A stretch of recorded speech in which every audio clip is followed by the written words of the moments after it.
Hey guys, I am back. Today we're going to talk about the thymus gland in relationship to viruses. It's the missing link. Let me explain. What is the thymus? It's different than the thyroid. Okay, the thyroid is located in the front part of the neck. It regulates your metabolism and many other things. The thymus is a little lower. It's right on top of the heart, right underneath your sternum right here. Okay, and when you're born, it's very, very large. And then when you get older, it actually shrinks. Okay, so the thymus is a lymph gland.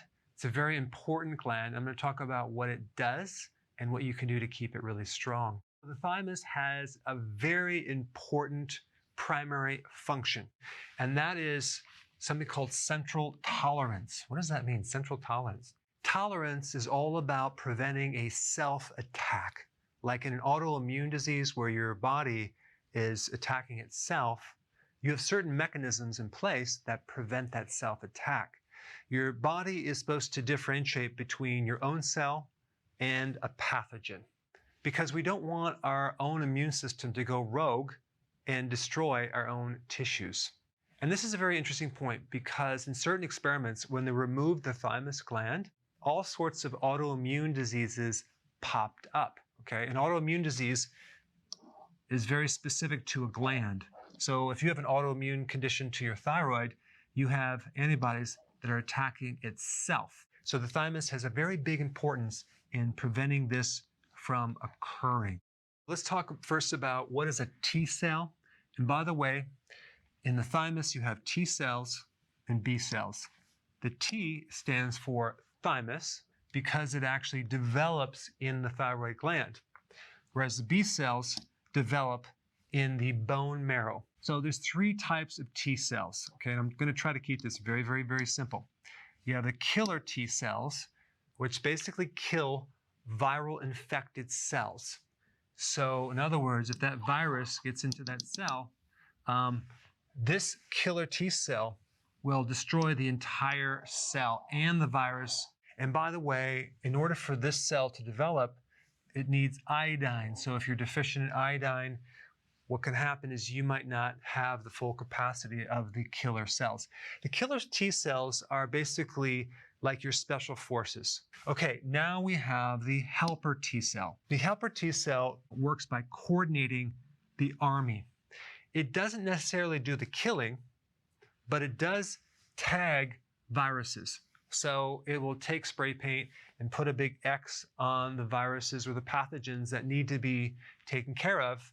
And those messages are sent to the killer T cells and other cells for them to do the dirty work. The helper T cells are the coordinator. They're in communication with the entire army. They do a lot of recruitment. So they will signal certain parts of your immune system and tell them to ramp up and get ready and send more troops because we need more help. Then you have something called the regulatory T cells, and this is very, very interesting. This cell keeps the immune system from overreacting. So here you are, you have this war going on between your immune system and this pathogen, and you have a lot of things flying around. You have inflammatory things, you have certain toxic chemicals that your army has to be able to kill off pathogens. Well, some of that leaks out and it actually irritates your tissue.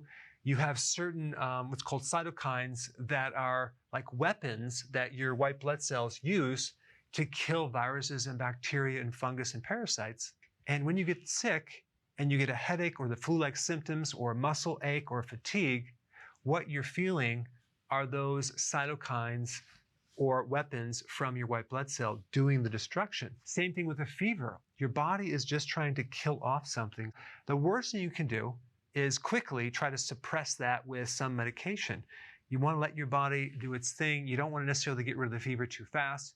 And you want to kind of cope with some of these symptoms as long as you can, because your body is working. It's trying to fight off this infection. And realize also that the regulatory T cells need vitamin D, because if this cell is deficient in vitamin D, it cannot do its job. So this is where you get an overreaction of inflammation, and you could potentially get a situation where you have a cytokine storm, okay? Now, I don't know if you've been following the COVID-19 connection to the lung and how some people are developing what's called a cytokine storm. And that's when they're in intensive care in serious condition where they're on a ventilator or a respirator and they have this serious inflammatory reaction. Well, guess what? That is because this system or this cell is broken down and it can't calm down or suppress the reaction of your immune system trying to kill it. So this cytokine storm where you have this inflammatory process, it's not that your immune system is overreacting, it's that part of your immune system is lost its function to suppress or balance out the other side. And it just so happens vitamin D can help this cell and it can also help suppress inflammation as well. And by the way, I think I already mentioned this, but the helper T cell also needs vitamin D to help coordinate the army. So you can see all of these cells work together. And by the way, this cell right here also has a job of preventing autoantibodies or autoimmune conditions.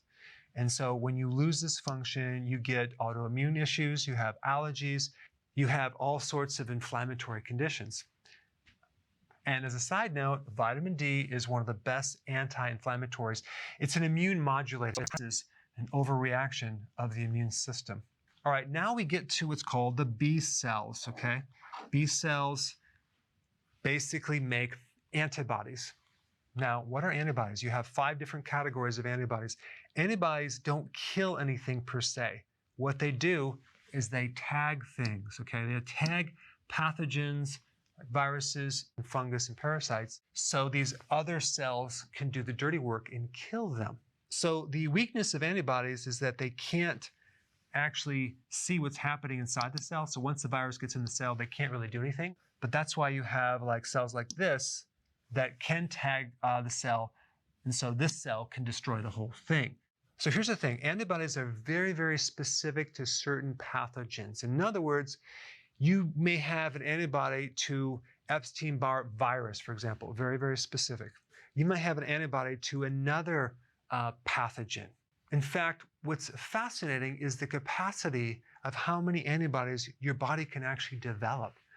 It can go up into the numbers so high, and I'm talking about 1,000,000 trillion antibodies. Your body has the capacity of making that many. So you can see the power of your immune system.